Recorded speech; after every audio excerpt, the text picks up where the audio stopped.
د شپې 12:30 دقیقې وې پر موبایل مې زنګ راغی. د موبایل په سکرین مې د هغې شماره ښکاره شوه. ځواب مې نه کړ خو بار بار یې زنګونه راتلل. تر دې چې 10 دقیقو کې تر 20 زیات زنګونه راغلل. نو په دې کې د مسیج اواز له موبایله پورته شو. خلاص مې کړو، لیکل شوي وو: ای د خدای روی ومنه، یو وار ځواب راکړه، غواړم غږ دې واورم، مشکل لرم. زنګ مې پسې وکړو، د نر لور د ځواب لپاره تیاره ناسته وه او په غوسناکه لهجه یې وویل: ځواب ولې نه راکوې؟ ښه مشکل دی، وایه څنګه یې؟ ومې ویل: اړتیا نشته چې ومې پوښتې، تا مسیج کې لیکلي وو مشکل لرم، ووایه څه خبره ده؟ نرمه ساه یې واخیسته.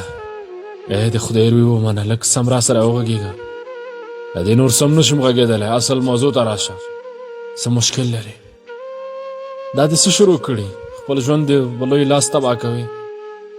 سلګو واخیسته او ویې ویل: خبره شوم چې پوهنتون ته نه ځي، نشې دې شروع کړې، د شپې ناوخته د باندې ګرځي، کور ته په وخت نه ځي، ولې داسې کوې؟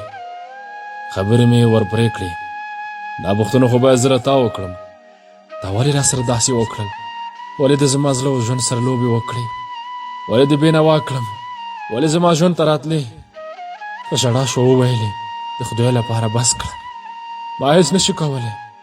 ورونو مې تر هغې ووهلم چې بېهوشه شم. 3 شپې کوټه کې بندي کړی وم، وجود مې د وهلو نښې اوس هم پاتې. او نن ماښام مې ماما خبر شوی، راغلی را خلاص یې کړم. مور ته مې زارۍ وکړې: خیر دی، زما له ژوند سره لوبې مه کوئ. خو مور مې هم وایي چې پښتانه یو، عزت لرو، او ته مو د مشر کاکا زوی ته په کوچنیوالي په نوم کړی، نو ته ووایه څه مې کړی وی؟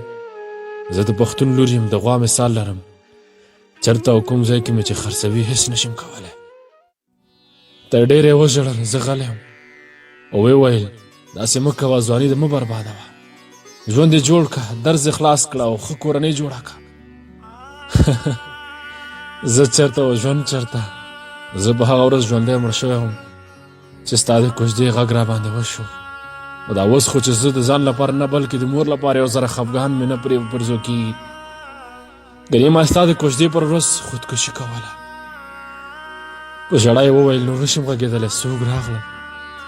او په تلو کې مې ورته دا بیتونه ور وویل: پټ به په خپل زړه تېروم دردونه، چاته به نه وایم چې پرېښودم یار، چاته به نه وایم د زړه حالونه، زه په مخه دې زیړې ګلونه.